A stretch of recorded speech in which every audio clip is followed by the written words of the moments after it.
as I was walking out there, I take a look back, and I think you can see it on the show, but I look at everyone, I'm like, don't worry, I got you. And then I walk out, and the feeling from walking out to walking to that little playground, they were like getting everything set up, and I'm just still thinking like, okay, like there's a lot on my shoulders right now, but I can bear this. I can't bear getting a bad shape and having all my guys go together.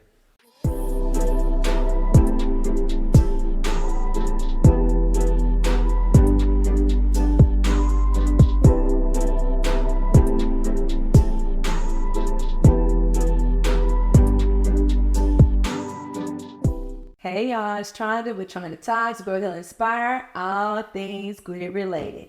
Another individual on here. Matt is one of the most inquisitive individuals I probably met in ever. Okay? Got him on here. Mr. Squid Game, Mr. I ain't going nowhere. Mr. We put 378. We gonna see what happens. It's a 378. I'm ready to die, but I'm not dead. Matt. Oh, this is gonna be real fun. Yeah, Matt. So you got out on the cookies too, and it was a different type of way you got out, y'all. So go ahead and get in there. So before I even want to get into anything, I want to give Tronda her introduction. Yeah. Because I'm on her platform, and this is Grow, Heal, Inspire, and she's a lady that really lives through everything she practices, everything she preaches, as genuine, authentic as it gets. Compassionate, welcoming, and I don't know if you guys know, but she is the wife of Brad, and Brad was my buddy on the show. But ever since the first time I met Brad and Tronda, it was the same energy. It's just authentic. It's real. Aww. It's something that you want to be around. It's that good energy. So I'm happy to be able to, share my perspective and be here chatting it up with you, because there was like quite a few people that wanted me to do an interview with them right away about the show.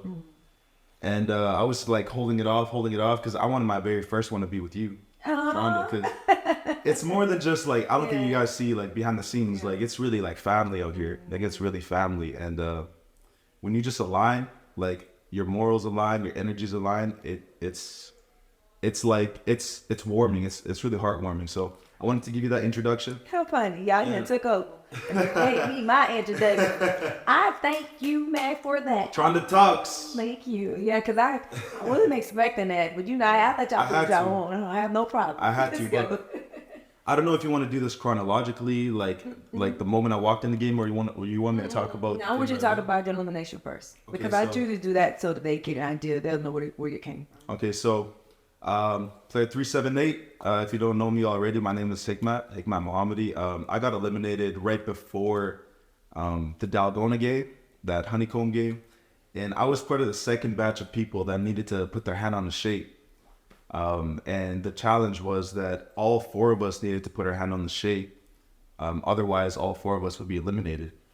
And the first group of people that went, I feel like they didn't know that all of them were gonna just die like that. Maybe there was like other repercussions.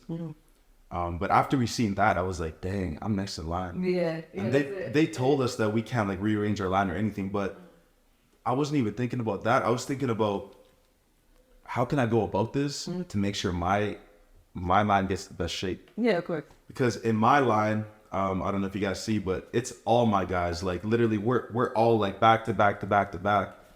There's Brad, there's Charlie, there's a bunch of guys. Zach was in my line too, and when Zach got out, because he didn't pick the umbrella, I was like, oh shit, like I need to think about a way to get my guys the best shape.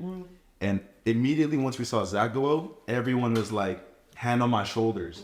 Like I was looking at the screen. I was looking at the screen, and before I even know it, there's like 10 people behind me like, you got this next. Like you got this next. I'm like, dang, okay, yeah, I got this. So I'm strategizing. I'm thinking like, okay, what's a way I can get my team the best shape? Because like we all know getting the umbrella is like a death sentence for like 90% of people. Because a lot of people don't know how to do honeycomb. And I know like a few people have been practicing, but for the most part, like no one really knew how to do that. So I'm like, I want to get the circle. Before I even walked in there, I want to get the circle. How can I get the circle? And then when they announced that the second batch of people, the next in line had to go in, I just looked back at everyone. I was like, yo, I got y'all. Yeah. Don't even worry, but I got y'all. Yeah. You guys putting your faith in me. Everyone's in the line. And just looking up at everybody, just looking at their eyes, like there was worry in people's eyes. Yeah, of course. Because seeing the first 4 people get eliminated, they were probably thinking like, oh, by any means, like everyone on the second round is going to put their hand on the shape by any means. So they just didn't want the umbrella, didn't want the star. Hey, what's up, Sky? Come pull up. Yeah, they just didn't want the umbrella. So as I was walking out there, I take a look back, and I think you can see it on the show, but I look at everyone, I'm like, don't worry, I got you. And then I walk out. Yeah. And the feeling from walking out to walking to that little playground, they were like getting everything set up, and I'm just still thinking like, okay, like there's a lot on my shoulders right now, but I can bear this. I can't bear getting a bad shape and having all my guys go out together. I'm like, I told myself I gotta do what I gotta do. So we go out there, and I'm walking in, and I already know like everyone's watching like live. I know everyone's watching live. I walk out there, and obviously like you're a bit nervous, but in my head I'm like, if I immediately say like let's do something like a race, people are gonna be like, okay, let's jump to that, just get it over with. So before people even started talking, I'm like, let's do a race. Let's get it over with. Let's do a race. And You see, and take it. what up, Sky? She has to be in my episode. So I'm like, yo, let's do a race. Everyone agreed. We go to the back right away. I yell 3, 2, 1, go, and I just book it. I book it, and I know it's like I knew I had an advantage in the race. That's why I said let's do a race, because by any means I wanted my line to get the best shape. So I said let's do a race. I run to the door, put my hand on the shape. I'm like, let's go. Yeah. Like there's no way that us 4 are not gonna each have our hand on the door by the end of it, because we saw what happened to the first 4 people. We all got through red light, green light, which was a very, very tough game. Correct. And I'm like, okay, I got the circle. Someone's on the triangle. Someone's on the star. And I see there's 2 people on the star. And one of them, it was this older age male. He was like, no, I'm not moving to the umbrella. I'm not moving. Yeah. And all of us were trying to convince him. Yeah, you were. And You were. we still had like a minute left. Yeah. So I was thinking, okay, if I say like, yo, we're all ready to die right now, it was just going to be like, it was going to click in his head like, shit, okay, yeah, if I don't pick a shape, like we're all going to go out. And I thought he was going to like get worried and stressed about that we were all going to just be stubborn and put our hand on this shit. Yeah. And man, the time ticked down so quick. It 2 feels minutes like it's moving in like 5 times speed. Like it's really just ticking down. I keep looking up at the clock. And then there's like 15 seconds left. Yeah. And we're trying to still convince him, and he was just like, nope, I'm not going. I heard you say you're ready to die. Yeah, I was like, I'm ready to die. I don't know, but I didn't want to die. I wanted to make it through, but I'm like, I'm ready to die. Like, by any means, I'm putting my hand on the shape. I need a ride for my guys. Like, they really told it. They said, please get the circle. You stayed on the circle. I stayed on the circle. Y'all tried. Was it you? Did the boy girl, or guy girl? No, that was the one before us. Yeah, that was one before us. Okay, so you guys. Yeah. I mean, you tried, and he said no. So when you saw out that he wasn't going anywhere, what was your the flash to? First reaction, huh? Yeah. So, I thought that since we're the second batch of people, that by any means, like when it comes down to the last 5 seconds, like someone's gonna put their hand on the umbrella. Yeah. Because we know what happens now. So there's like 10 seconds left, and I keep looking up. I see, yeah. And I'm all the way at the circle, and the umbrella's all the way on the other side. So even if I wanted to run and he runs here, like we wouldn't even make it in time. But you thought about it. I thought about it. I was like, it like graced my mind that, you know what? Okay, what initially got in my mind was all my friends in my line. Yeah. And I knew that we had such a good bond in there that like Brad, Charlie, all these guys were like, man, like, I don't want to see my guy go out like this. Yeah. Yeah. Like, if he goes out breaking the cookie, it's still bad. If he goes out, someone eliminates him. If he does something that it's on his own accord, then it's like, okay, like at least you were put to that test and you got that challenge. Right. And you went out that way. But I'm thinking there's 10 seconds left. I'm like, dang, like, should I just grab the umbrella? Because I know that Brad like Brad would still be good at the game, Charlie would still be good at the game, these things, because we were talking about it, like, the strategies, things like that. And then I was just like, man, there's no way this guy doesn't put his hand in the shit. And you just knew he said he gonna pull it. There's 5 seconds left. We're like yelling at it. I'm like, there's no way. Like, especially like I know age shouldn't really be a factor, but when I look at when I typically look at like older people, I would see like a bit more lenient. Yeah, like they're a bit more lenient, maybe like some humility there where they just know like, okay, I came this far, I'm just gonna do it. Yeah.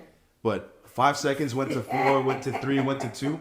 My heart was dropping. I'm like, every single time the number was going, I'm like, what the hell? It's like 1 second closer to death. I'm like, no way, this is happening. And then when it happened. And then when it happened, like immediately when it happened, at first I couldn't believe it. Yeah. Because first of all, like I've never been on TV or anything. I've never had like that type of pressure on my shoulders. Yeah. Where it's like you have to deal with it right then and there. Yeah. And I'm just thinking like, man, like this is all done already. And there was so much that went on even before that game where there's brotherhoods forming. There's like mental challenges being put to the test. Like so much where you're like, man, I made it this far and I flew all the way over here and this is the way I go out. But still in that moment, I was thinking, you know what? Like I'm out the game, but now Charlie's next in line. And I want Charlie to still be able to get a good shape. Yeah. So I'm just like still thinking like, man, I still want my guys to go through. I still want like, I'm hoping and praying that they don't go out the same way. Because right after Charlie was Brad. Oh, yeah. Right, Brad? Yeah. Right after Charlie was Brad. I'm like, there's no way like all of us go out this way. I said, please, God, I don't want all of us to go out this way. Because we were at the front of the line in the first place.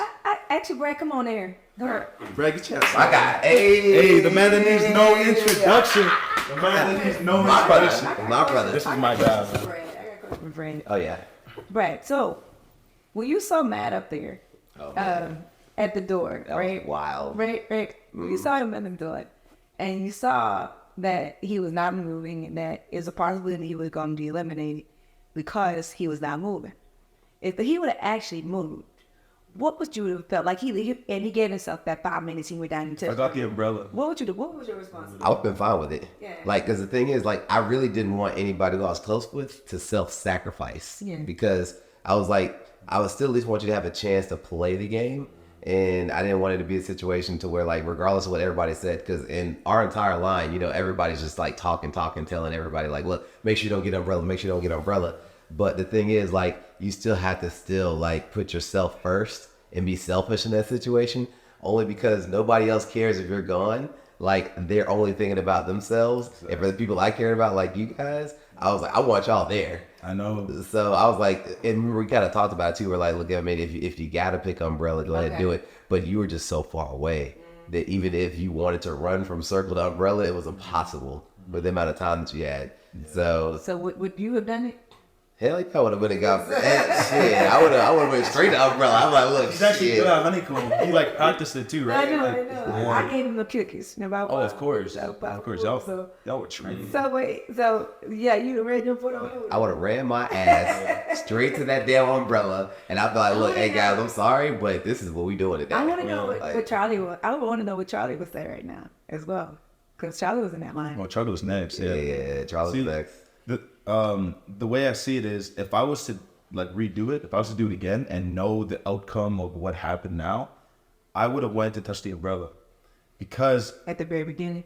No, not at the very beginning. If it like transpired the exact way it happened and there was like 10 seconds left, I would have moved.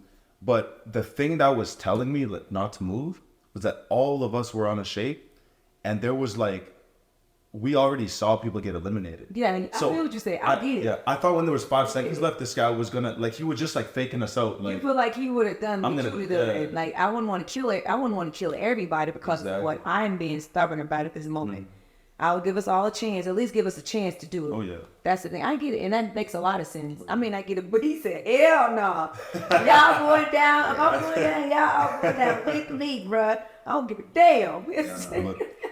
Honestly though, like, the way I went out, I know like some things were out of my control, but like the way I see some other people going out, like getting voted out, things like that, like when they maybe did something, maybe didn't do anything. I'm like, damn, I would take it a lot more personally, a lot more to heart if like that happened then. Like I was like voted out. Yeah, Because I was in there really just like minding my own business, just hanging out with my guys, like strategizing, not trying to like put anyone down, not trying to eliminate someone. They asked me in the master interviews, which they didn't post at all, if I would eliminate Brad if I got the chance to. I said, hell no, what the hell? I said, hell no. Please. There was still 200 people left. Yeah. They were like asking me, if you can eliminate Brad right now, would you eliminate? I said, if it was me and Brad left, then hell yeah, what the hell? Yeah. At the end of the day, we came all the way here to win. And I know Brad is a competitor. I know he wants to win just as bad as I want to win. But there's 200 people left in the game. What is getting Brad out going to do? If anything, he was more... Baby, he was more... did you know? Yeah, we talked about it. Yeah, we talked about it. So the funny thing is, like, me and Matt were super close. So the reason why, like, you know, they wanted to see whether or not he'd be the one to get me out or if I would get him out is because they knew that bond, and then they wanted to make sure that, like, look, will you double cross your friend? Because that's what Squid Game is all about. Like if you come to a situation to where it's between you and him, like, who you gonna choose? You gonna choose him or you gonna choose yourself? And I mean, of course, I would want him to still choose himself anyway. Because, like I said, there's a certain degree of things where you have to be selfish because we're all there to win, regardless. But like you said, 200 other motherfuckers out there. Hey, y'all gotta go first. How did you guys meet? Oh man, like we were talking on the bus on the way over there. So when we actually were riding to do like red light, green light, and everything else, we were just chatting and talking about like our lives and all the stuff that we had going on. Even before that, as soon as I was like the fourth one to be red light, green light, right? And then he beat it right after me. So we were in the tents warming up. It was so cold in there. Yeah. Like in Celsius, it was probably like -5, -10 degrees Celsius. I'm like warming up at the tables, grabbing some food. And Brad just walks in. I've never seen him, but he sits like right across from me. That was like the first time I've ever seen him. Mm-hmm. And immediately wrote, smile from ear to ear, smile from ear to ear. This guy's like, we were laughing for like 20, 30 minutes straight. Like right at that table, we're talking about the experience. We're talking about like what he was seeing other people do. We're talking about the pain. We're talking about like all the suffering we've been through. I was one of the first to beat the game, but it still took me like probably 4 hours to beat it. Like 3 or 4 hours to beat the game. Cause like it was really, really just stretched out. So we were bonding over that, but immediately like I said at the beginning, I can like just pick up on good energy. Right. And I love good energy. And when I saw that immediately, not knowing anything about him, I'm like, man, this guy is like, he's humble. He's down to earth. He's here for the experience. He's not here to just like mess around and, just like maybe be on TV and like show like this weird side of him or whatever. He's here for the experience. He's here for He was definitely up for the experience. Hey, I was like, we about to have a blast. Same reason I'm here. I want to have a blast. I want to like try my best and compete. He was one of those guys. But I'm gonna tell you what's super cool about Matt though, right? So me and Matt are like real calculative. So when we went into the dorms, we both were like looking around, right? And then Matt was like looking at all the different pictures. I'm looking at all the pictures. We're like, let's find clues. And we were literally running all over the place trying to find clues. Because like, maybe we could figure out like which games we're gonna play and what's gonna be next. Your boy Matt had already guessed it was gonna be freaking battleships. Like we were in there, we looked at the pictures and saw like freaking the Dalgana, we saw like, of course, red light, green light, and then we saw the tug of war. Yeah. And then we saw something that looked like a boat with the freaking people sitting in the ship. And then Matt was like, yo, bro. He was like, I promise you, this is about to be battleship. And I was like, that is like a boat. And I was like, yeah, that is probably a battleship. Because that's a game we played on the board game as kids. So it makes sense. You know what's weird though? Yeah. It barely even looked like a boat until you knew it was a boat. Yeah. Like it was literally just like a line like this and like a person at the front, a person at the end, and like maybe like a little like canvas like that. Yep. So everyone's in there, like everyone's on a high, like, oh, we're just seeing the domes for the first time. And Brad was one of the last ones to pull in. I was waiting for Brad to get in. I'm like, yo, like I see like people coming in. I'm like, yo, where's Brad? I gotta like tell him something. Yeah. Brad comes in, he's like looking at, he's on a high too, he's looking around. I'm like, all right, now let's get serious. I was like, look at the doors. Man's like, yeah, have fun, take all that shit in, but bring your ass over here. I got a theory. So, and the battleship illustration was like hidden behind all these bunks, and it was in like a dark corner where like you wouldn't really see it until you see it. So I like bring them over. Everyone's like on high doing their own thing. I'm like, yo, I'm like, this is battleships. Yeah. I'm like, just take my word for it. This is battleships. I said, I was thinking of every other possible thing it could be. I'm like, it would make so much sense to do that and do it in that way. And like everyone's like played battleships like at least once in their life, and they wanted to put a twist on it.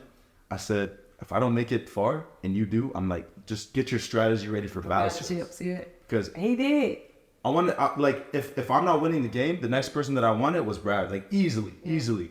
Obviously there's so many guys on the show I love, but like the bond and like how we clicked right away, it was like, man, like he was there helping people. Yeah, that's what I'm gonna say. Yeah, I was like, what's funny is that, but you don't know behind it that a lot of the people, when I first met a lot of them, they were like, man, if it weren't for Brad, So yeah, Brad is gonna be probably in a lot more of these episodes because of the fact that he helped a lot of people get through certain parts of the game, or he was just the person that Brad helped me mentally in 7th degree, whatever that was. He helped a lot of people. Hey, we had to get people through these games, man. I'm like, as far as like just being able to make sure that like people could not be as stressed in an environment that was like predicated upon making you go insane. Like we had to make sure that we still had each other's backs. And you guys can see from watching the show that you would get eliminated real quick if you looked at somebody sideways just for 2 seconds like, hey man, why you looking at me like that? Oh, I'm gonna bolt your ass out. I'm like, damn, I didn't do nothing. I just looked at you like a certain way. Exactly. So for me, like, it was all about building bonds, building relationships, not necessarily having an alliance, but being cool with a lot of people. And that's kind of like how me and Matt were anyway. So honestly, like, to me, Brad was more than that for like a lot of people. He was like a pillar of hope for a lot of people. Like anytime people would get nervous, like Brad was there. Brad was there. Anytime people need a strategy, Brad was like, hey man, like, you know, you gotta think about yourself first and then think about everybody. Like there's people like they're getting real caught up in the relationships in the game, and Brad like kind of brought them back to the reality version of it. Like, you're here to win, are you not? Yeah, and it was funny though, even though all of that's what he did, a lot of it was not seen, so you don't really know that part of it. But this is good for us. this is great because we get to talk about it. Yeah, And the thing is, and the things before you go, man. So Brad was my bunkmate. Like, he was right across from me. Okay. Right. So you were on the top two. Oh yeah, we were We're top bunk buddies. We're at the top. I don't know about you, but I had to wake up in the middle of the night to take a piss, and it was so bad. Like, I had to get my mic on because like they wanted us to get everything on. I had to get my mic on. I had to put my squib on. And Like, maybe my the bladder longest was full. walks I'm like, ever. I gotta walk like a kilometer to the bathroom. Then I'm like, shit. So Brad was my bunkmate. But when I just think about like that first night I was there, like everyone's sleeping. So I was one of the ones that woke up in the middle of the night to take a piss. But after I did that and I came back on the bed, it was such a euphoric moment. Everyone's sleeping, like in these dorms, and it's like so quiet. Well, not so quiet. Some people are snoring and shit, but everyone's sleeping, and it's like everyone's here for like. I was just thinking. I was like getting into my introspective mind, and I was just thinking, like, man, like this is such a cool experience. Everyone's in a moment of like either dream, they're drifting off, they're just like unconscious right now, but we're all in this together. We're like in an experiment almost, and everyone has the same worry on their mind of when am I getting out, and what's gonna be my biggest challenge? What adversity do I have to overcome? Who's gonna vote me out? Like how are things gonna go? And like I'm like going back on my bunk, and I'm just like I take a moment, and obviously they don't show up on the show, but I take a moment. I like sit up, and like everyone's sleeping, and I'm just looking around. I'm just like literally like trying to soak in the moment, because it was such a like euphoric feeling. Like, man, this is like a dream. Like I'm literally living a dream right now. And I never thought I would have gotten to that moment. I never thought like that part of my life would like transpire how it went. But it was such a cool experience. Like we're in this experiment, and everyone just like I'm a very soulful person. So I think obviously everyone, they're like worried about themselves. They're like have all these stresses and things. And I'm like, man, this is so cool. Like even like I'm looking at everyone sleeping. I'm like, even if like these guys are out, like, man, I love this experience with them. And I'm gonna remember it for the rest of my life. It was such a cool experience. I will too. This is my boy for life. Yep. Let's go, baby. I'm out of here. Hey, let's go. See you in the fit. Matt, did you find yourself growing any a little bit? Growing. Any growth, any new person, the development for who you were, anything you took from the show that allowed you to be better for your present reality or your, you know? So one thing for sure, after like all the harsh conditions we've been through and like what we eat, they only showed like half of what we eat, but we actually ate like garbage. We didn't eat enough. No windows, no sunlight, like things like that. Yeah. When you see these struggles, especially with the super long days of just everyone chatting and like there's no like moment of calmness, moment of silence, it makes you really grateful for those times. Okay. It made me super, super grateful for like having a home cooked meal, like being able to eat my mom's food, you know, just being able to like be with my friends, being able like, I was feeling really grateful for my life outside the show and everything I have, because there's people where they're kind of like living in this prison, whether it's in prison itself or like a prisoner of their mind or whatever it is. But it just made me really grateful. I think I grew a lot in that sense, but also just learning like how people cope with stress in different ways. Seeing like a character like Riley versus a character like Brad versus a character like Charlie. Seeing people who need a social support to be able to get through something versus someone who can get through it alone. There were some people in the dorms, they slept for like 3 days straight. They did not talk to anybody. They were just in their bunks all day. And I'm like, dang, like, in a way, that's like how you're coping with this whole thing. In a way, like, that's your strategy. And obviously, I can't read their minds, but it's like everyone has their own way to deal with something. Yeah.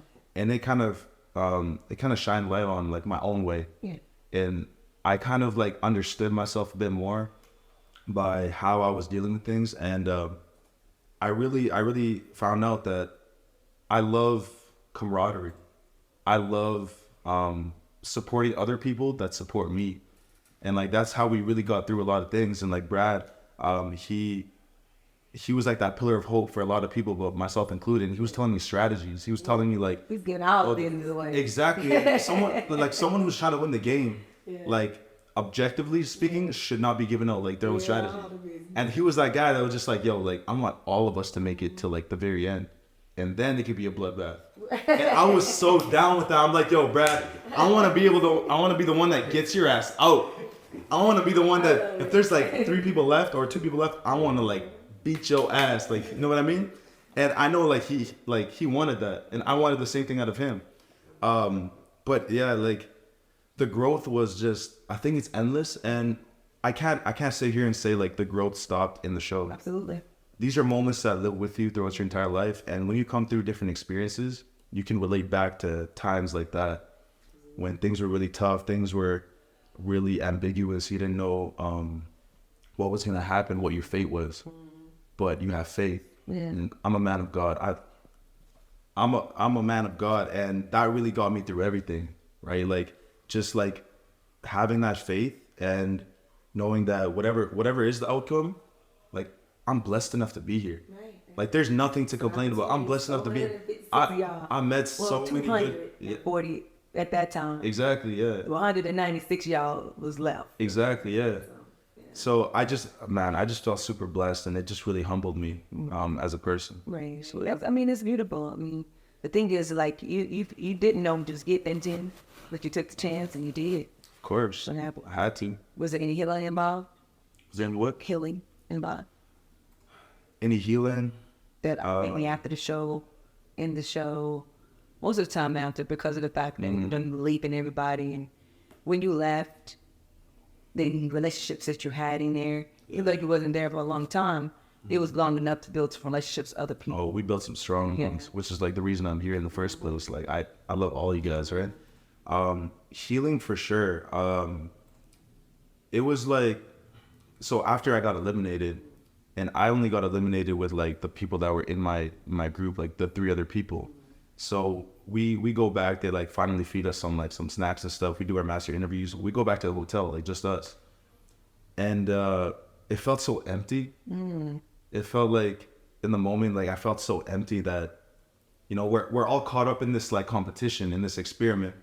And it's like, you meet all these guys, like you bond with them so close. It's like, it's a brotherhood right there. And you didn't even get to say bye. Right. Like you didn't get to say, you didn't get to dap them up one last time. You didn't get to like, explain your train of thought. You didn't get to say anything. You were on a bus, you went back. Right. So I felt like this feeling of emptiness, but I filled it in with gratitude. Yeah. Like that was the only thing I could do at that moment. Like, I'm just looking around like, man, I'm in London. Yeah. This is the first time I've ever been in London. I'm on a bus that like, I've never seen a bus this shape. Yeah. I'm like, I can finally eat some snacks. Like we've been eating like dry cardboard ass oatmeal for like the past 2 days and like barely eating anything. I'm just looking around like I filled that emptiness and void with gratitude. And I knew that the friendship, the brotherhood that I built on the show was going to last forever, regardless. MVP. Who did? Really? Yeah. I love you, man. Love you too, bro. Man, it was really like you're healing in the process of understanding that it's like you're accepting that you're out, but it's like this void is slowly being filled in with all the good blessings that come in, right? So I'm back in the hotel and they give us a menu. We could order like anything we want off the menu. And I'm just like, oh, I want this, I want that, I want this. I get my food, I go to the hotel and it's just silent. Like my hotel room was like completely silent. Yeah. And I'm like, man, this is the first time in a long time where like I have absolute silence. Like my ears were ringing because it was so silent. Wow. Like I wasn't used to like that silence for like a good 3 days. Constant talking. I took a nap right away. I'm like, yo, I passed out. I bust out my phone. I open my phone. I finally get it back. I'm texting my girl. You know, I'm like, I FaceTime my girl right away. And like, she came home. Oh yeah, unexpectedly. My husband, he waited in the meeting. Oh yeah, you're lucky. My lover, like she was like, she was a big reason for my strength, like through the entire show, because I knew that because we're always very close, but I knew that me being away, it was gonna kind of eat her up too, and she was always gonna wonder like when is he coming back, because I don't know if I'm gonna be in there for a month, I don't know if I'm gonna be in there for a day, so I know that was hard for her too. So as soon as I got back, bust on my phone, I called her, we started talking about it. She is just so ecstatic. Yeah. And like feelings like that, like you just have to be grateful. Yeah. Like you don't get that every day. Not everyone gets it. Not everyone finds love. Not everyone has friends. Not everyone has like that support system, right? So I just felt like eternally grateful. I still feel grateful just being here. Yeah. You know, meeting guys like you, having Sky here, like it's just it's moments like that. And I think healing, like in life, there's always gonna be times where like it tries to break you down. But as long as you fill it with like good virtues and you see the beauty around you, it'll always be filled in here. That's actually how it starts. Mm-hmm. It is filling it with something very positive, which is gratitude. When it comes to the mindset, and the fact that you started doing that without even thinking about it and just did it, that is really, that's almost like when you say your decompression. You decompressed, but you decompressed and you filled it up the right away. Good for you. Honestly, thank you. It was the way that just felt most natural, because I know that like, even though I was out, there's other people that are still in the game. I wanted to be in the game still. I wanted to be with my friends competing. We wanted to make it to the end, but it's like the quicker you accept the fact that you're out, the quicker you can heal. And I feel like that applies to like a whole bunch of different things in life. The quicker you can accept certain things, the quicker you can take action towards it. So after that, I was just like thinking like, man, I hope my guys make it all the way to the end. I hope I don't see them in this hotel in the same day. I was like, I pray to God I don't see Brad today. I pray to God I don't see Charlie. I don't see Rad. I don't see any of these guys today. I'm like, I want them to make it. Yeah. The mat that you went in with, these are my questions. The mat you went in with. I love your question. The mat you went in with, who is he? Who was he?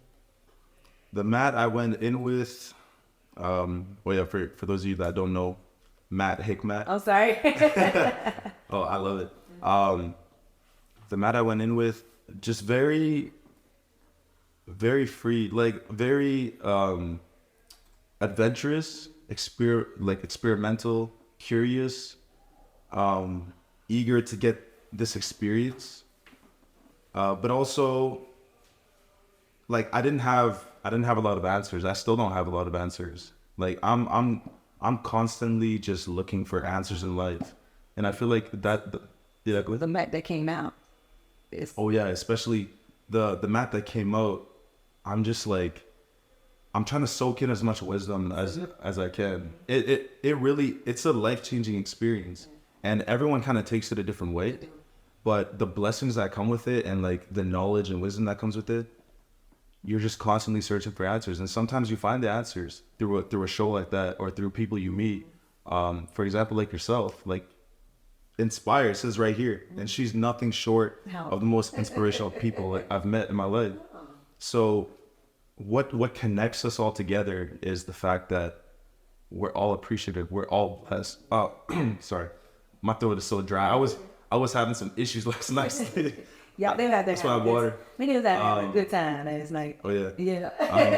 But yeah, like what connects us all together is this energy, is this blessing, is this this comfort of knowing like we're all really the same people, just in different bodies. Yeah. Like, we're all just like striving to be great.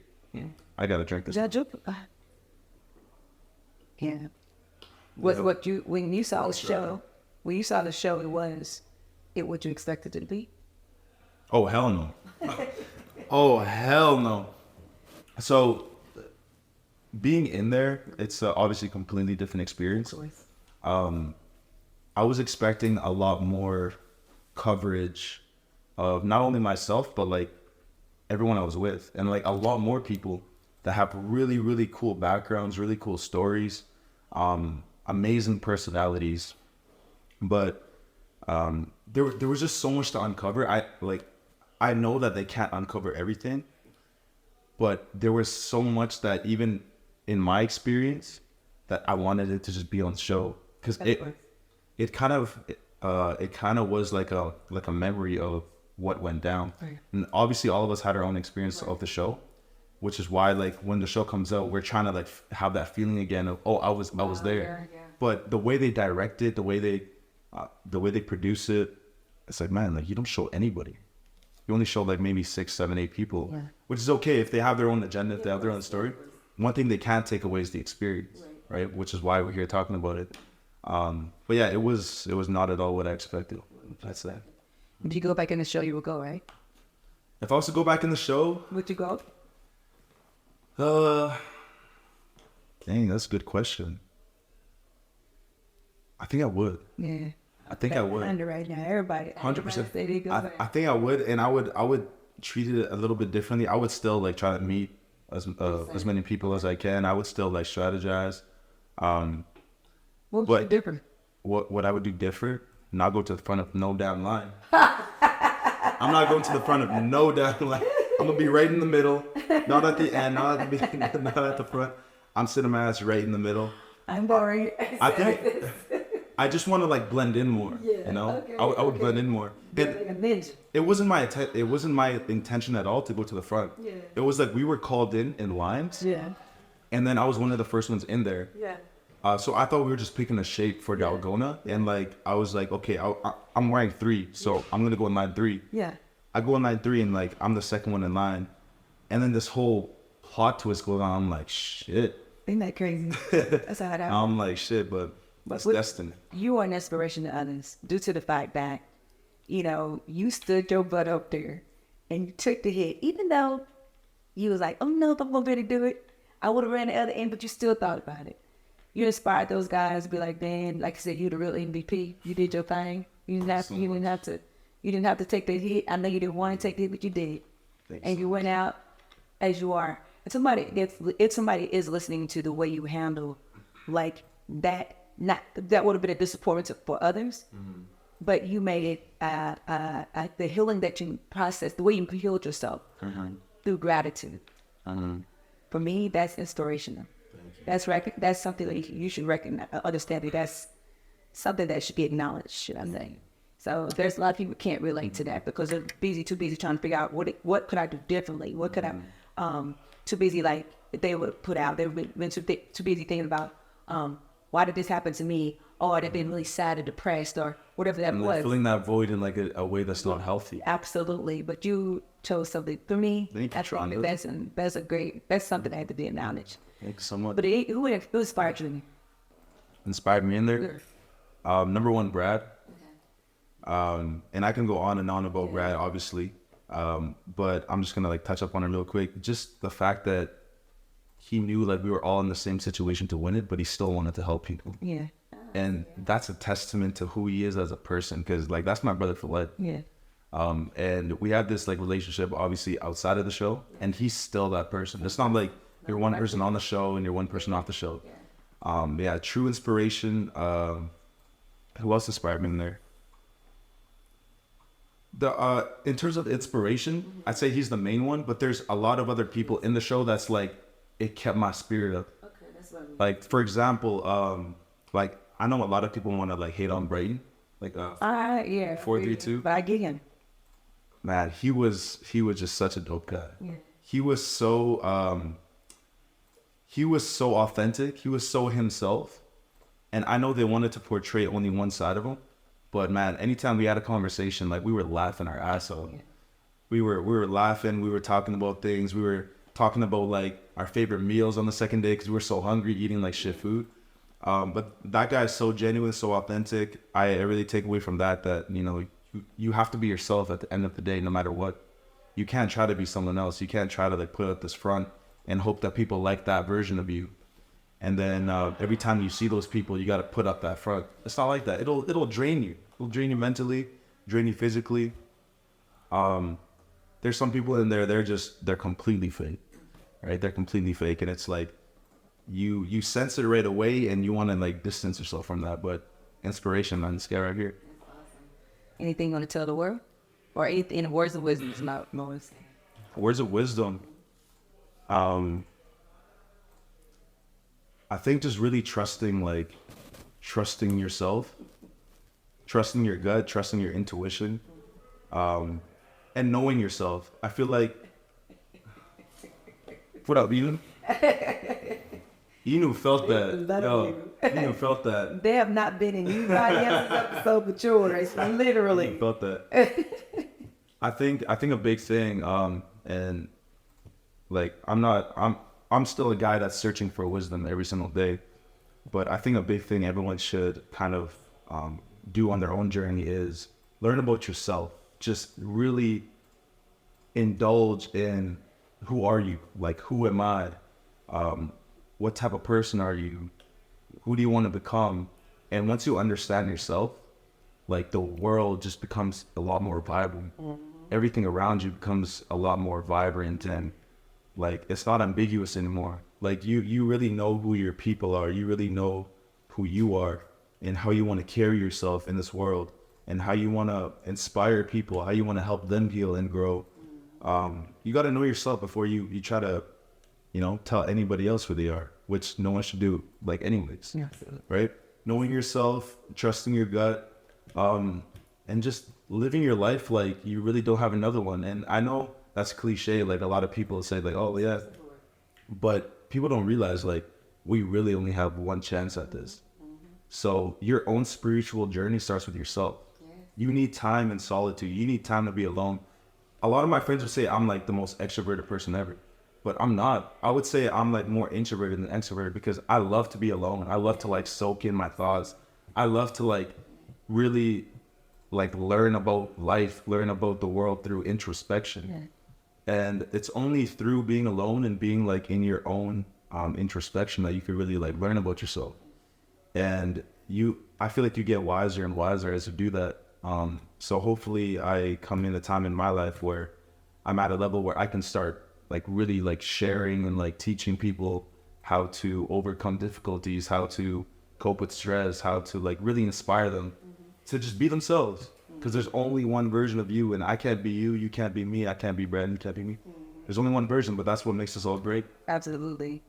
Well, Mag, you know what we got to do next, right? Gotta die.